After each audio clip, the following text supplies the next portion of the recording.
She's let me use this for two. This is the second session. That's awesome. All right, we're gonna go ahead and start. I'm gonna let you guys go for about 45 minutes, and I'll just yell things in. Yeah. All right, great. Okay. And So you whenever you could guys throw are- something at us like, I don't know, $100 bills would be great. It's like Magic City up Just in roll here. them up. Yeah. And, Yeah. yeah, it'd Great. just be great. Okay.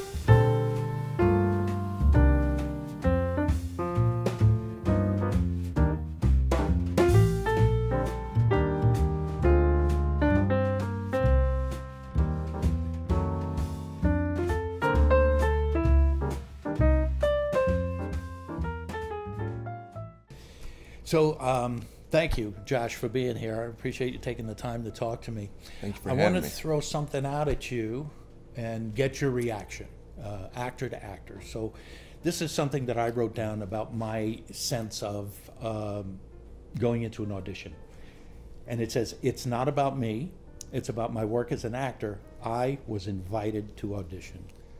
You know, you getting the audition is a pat on the back. You know, getting a call back is a pat on the back. People maybe don't book a role and they end up, beating themselves up about it.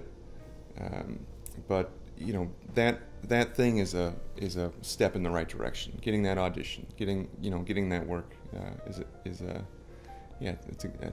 a good thing. You should be proud of it by getting there. Yeah. Yeah. And the other thing that comes to me after that as an actor is because, I mean, we're all of us are very, what should we say, sensitive, I guess, and into ourselves, is that I can't go into the audition with the goal of getting the job. Sure. Right? Because somebody else is going to make that decision. Right. What you're saying, that it's common for folks to talk themselves out of it? I think so. I think people go in there with the goal of saying to themselves, oh, I have to know what they want, and then I have to give it to them so that I can win this job. Right. It Yeah. seems to me that really what I want to do is I want to get up in there and I want to give them myself and let them make the choice Right. and not much care about whether they choose me or not choose me. Absolutely. Yeah, get up in there and be honest. You know, be honest in the moment. And I've certainly talked myself out of gigs before and changed who I was, affected my voice, affected my look, thinking that was something they were looking for when, it's a lot easier to be yourself. Just be what you are in the moment and let the chips fall where they may. Yeah. Well, the chips have fallen for you quite frequently in your favor. Thank you. For which we're all grateful because, I think you're a great asshole.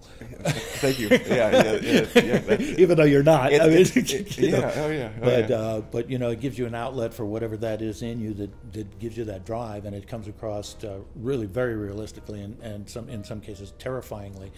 But because you have a lot of recurring roles, what takes place in your life as a result of that? Right. Yeah. It's an amazing amount of security. To know. I think I go through these ebbs and flows of my center. Right. You're and my girlfriend can attest to it.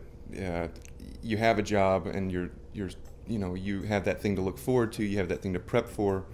Your auditions change because of it, because you have that healthy feeling about your work. When you do have something in the bag, you do have something to look forward to, and then suddenly things dry up and you're suddenly a mess. And I'm very much that way, and just went through a period where you're questioning everything, and it could be a matter of like not having an audition for a week or 2 weeks. And suddenly you're thinking about, well, did I pick the right career? Did I, what's going on? You're calling your agent. You're calling, you're having heart-to-hearts with your mom about, whatever. So it's tough. But so when you get a recurring, to know that you potentially will be making it back, it's a lovely thing. That security, and then I think that's what we all. In the business, in just our lives in general, we're looking for security, things that we can count on. Financial security is certainly one of the greater headaches I think a lot of people face, and to know that you can count on at least a day's work 2 weeks down the line, a month down the line, before the season ends. You just have that little island of finance to look forward to, right? Yeah. Well, Plus I mean, clearly, and I was going to say, clearly, coming into this business, anybody coming into it at any level has to understand from the beginning that there is no security. I mean, anything can happen on both sides of the ledger, positive or negative. I mean, you can, as you say, you can work for several years on a show as a recurring character showing up here and there, or you can be a series regular for a couple of years, and then you can go for a couple of years without working at all. Right. 3 shots. Oh, I love this shit. Gavin, tell your man to stop. Gavin! Jared! Man said stop.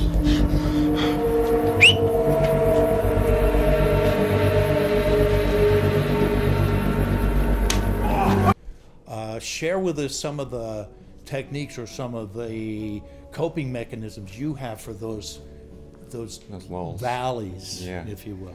I worked as a graphic designer. I worked as I made music videos, directed music videos, and handled a lot of the work on them. So all the editing and shooting them, and so that sort of stuff connects the dots, and it's all relative too. So by working on the other side of the camera, by running sound on something or cutting something, you understand the craft more deeply. So yeah, that's the kind of stuff I look for. I think you started out, I think, in theater more than film and television, and then migrated. And correct me if I'm wrong, but don't you have an ongoing theater project that you're responsible for? Yes. Well, so I was playwright in residence at In Station Theater, which is my friend's theater company up in Virginia, in Lynchburg, Virginia. And I was doing that. Well, I was handling a playwriting initiative that we would have over the summer for a month at a time, every summer, and I did that for about 7 or 8 years. That I've since withdrawn from that because acting has taken such a forefront in my life, and so that's kind of the interesting thing about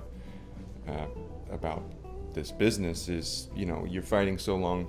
We talked about it briefly before, but you're fighting so long to make a living at it, and then suddenly it becomes everything, and you kind of bottlenecks, and everything is kind of hinging on your acting life, your career, which is a blessing and a curse. Blessing and a curse, yeah. That's what this business definitely is, a blessing and a curse. I've always told my friends that the work is when you're not working.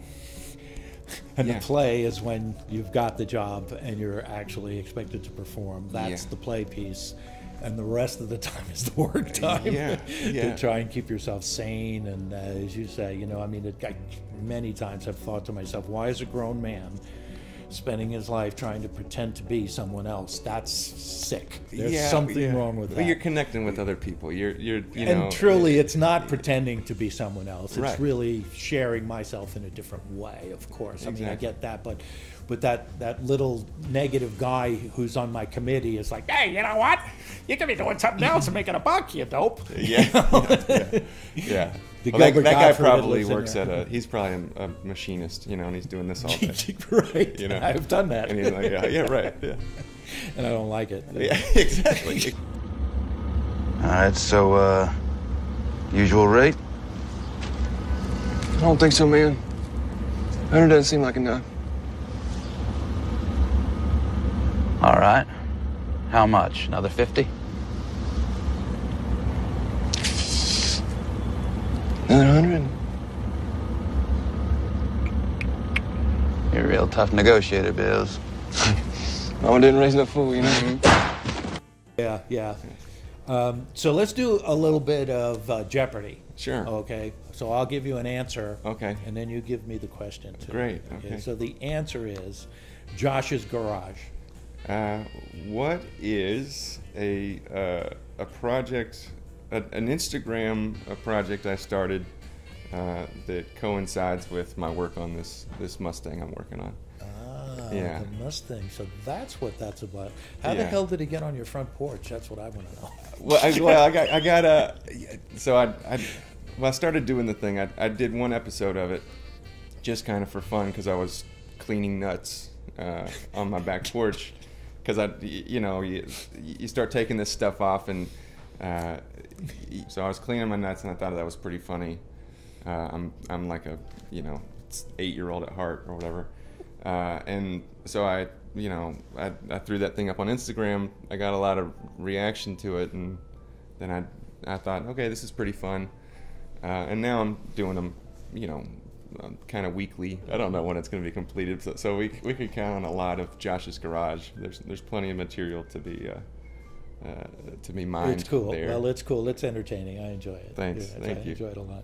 Hey, Crypto Corey's been working on some new tracks. We was just about to blast off. You want a taste? You and I share the same agency, J Purvis Talent. Yeah. So I wanted to kind of get your take on. I call one of the things that we have to do as professional actors, managing your agent and understanding that your agency works for you, even though it always seems like it's the other way. Sure. The reality is your agency works for you. Yeah. So tell me a little bit about how you operate in that area of the relationship with your agency. Yeah, I'm fortunate. I've been with J Purvis for 8 years, going on 9 now. I was reading for a lot of stuff on Army wives. I had shorter hair, and I was reading for a lot more, white collar kind of stuff, young lawyers and stuff. And eventually I had that conversation with them, like, hey, I really like playing villains. I'm thinking of, I just kind of continued to let my hair grow, and as my hair grew longer, I was getting more and more, drug dealers and, violent, human beings and rapists and, all that, all the gritty reads. I was getting a lot of that stuff. The stuff that really pays well. Oh yeah, the really well-respected things. But I had that conversation with them. This is the kind of stuff I'd like to read for, and they've really taken that and run with it. And now we're at the point where I'd like to think about some of those other roles. I'd like to consider that stuff, because I've played a lot of villains, and I'd like to play a nice guy once in a while. And that's a conversation I've started having with them. One of the important things I think to think about is they're getting 10%. So you should be doing 90% of the work. There's only so much they can do. They have a big roster. I think a lot of times people get upset with their agency when really they should be thinking about what they're doing wrong. Mm-hmm. And those windows of time where they're not working, that can be world shaking for them, and suddenly they blame it on their agent, and it's like, well, there's nothing out there you can read for you. Well, I think the key is to actually have the conversation, right, and not be too timid about voicing what your needs are, what you see your career doing, or which direction you seem to be going. Dan, here's the other thing: to understand that their business model is way different than yours. Right. Way different, as right. You said. Maybe they have 300 people or more that they're dealing with, yeah, on a 10% basis, and you're one of them, and maybe you're not one of their top 10 bookers. Right. So you have to make yourself known to them in another way. Hey, Crypto Corey's been working on some new tracks. We was just about to blast off. You want a taste? I think one of the greatest learning experiences I had here in Georgia was being a stand-in for Robert Duvall, and it was a long shoot. It was long. Yeah. And it was, I was lower than an extra in terms of the pecking order. I'm sure you treat your stand-ins. I treat them very better. well. Yeah. No, I do. I treat them very well, because they're performing a really serious function and saving me a lot of grief. Yeah. When you think about it, And the ones that I've had, I haven't had that many stand-ins, but the ones I've had seem to approach it with a great deal of joy. Oh yeah. It's like they're one that I was working with down in Savannah, who does that all the time. want to full-time be a stand-up, stand-in. yeah. I'm like, oh, well, very cool, you know. All right. Yeah. It's a cool thing, yeah. So you Get grab hang out on set, just, you know, meet folks, get to Yep. experience the Yep. industry, be a part of it, and yeah, and get good food. get good food, and not have to go through the stress of, you know, failing in front of, Yeah. in front of people on a, you know, giant screen. Right. Yeah. Improvising is wonderful, but the thing is, you can't improvise unless you know exactly what you're doing. Christopher Walken. I'm Tom Tone. This has been Screen Test.